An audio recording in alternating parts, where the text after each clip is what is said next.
সকালে তাড়াহুড়োতে যদি এরকম একটা হেলদি ব্রেকফাস্ট বানিয়ে নেওয়া যায় বা বাচ্চাদের স্কুল টিফিনে এমন একটা হেলদি টেস্টি টিফিন বানিয়ে দেওয়া যায় তাহলে সময়টাও কম লাগে।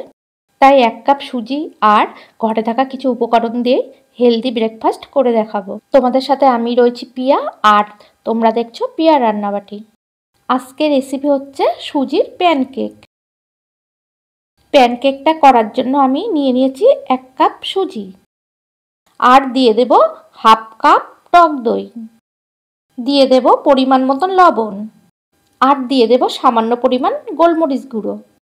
তোমরা এই গোলমরিচ গুঁড়োটা বাদ দিতে পারো, আমি একটু ঝালের জন্য দিলাম। দিয়ে দিলাম দইয়ের কাপ ধোয়া সামান্য পরিমাণ জল। সবকিছু ভালোভাবে মিক্সড করে নিয়েছি। সুজির ঘনত্বটা এমনই রাখতে হবে, বেশি জল দেওয়া যাবে না। এবার সুজিটা 10 মিনিটের জন্য ঢেকে রাখবো। এবার এদিকে ভেজিটেবলের জন্য নিয়েছি গাজর, ক্যাপসিকাম আর পেঁয়াজ। সুজিটা 10 মিনিট পর অনেকটাই ফুলে গেছে। এবার এক এক করে ভেজিটেবলগুলো দিয়ে দেব। ভেজিটেবলগুলো এইভাবেই ছোট ছোট কাটতে হবে।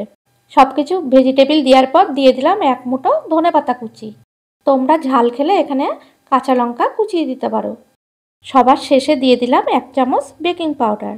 বেকিং পাউডার দেওয়ার সময় সামান্য পরিমাণে একটু জল মিশিয়ে তারপরে দিতে হবে। এবার আবার একটু ভালোভাবে মিক্সড করে নিলাম। এবার নিয়ে নেব একটা ছিদ্রযুক্ত থালা। থালাটায় আমি ভালোভাবে তেল ব্রাশ করে নেব। এবার 1 হাতা করে সুজির ব্যাটার আমি থালার উপরে দিয়ে দেব। ব্যাটারটা বেশি পাতলা করে থালায় পাতিয়ে দেওয়া যাবে না, একটু মোটা মোটা করেই দিতে হবে। এবার গ্যাসে একটা পাত্রে আমি জল ফুটিয়ে রেখেছি। এবার সেই পাত্রের উপরে আমি থালাটা বসিয়ে দিলাম। এবার ঢাকা দিয়ে 5 মিনিট অপেক্ষা করতে হবে। আমি পরে ঢাকাটা চেঞ্জ করে দিয়েছিলাম। 5 মিনিট পর ঢাকা খুলে দেখো কতটা ফুলে উঠেছে। দেখো কত সুন্দর ফুলেছে। খাবারগুলো বানানোর সময় গ্যাসের চুলা লো মিডিয়ামে রাখতে হবে। এইবার তোমরা টমেটো সস দিয়ে পরিবেশন করতে পারো।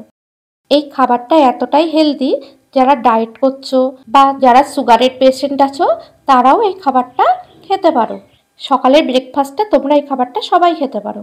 আমি এই খাবারটা একটু কালার করব বলে সামান্য সাদা তেল দিয়ে 1 মিনিট ভেজে নেব।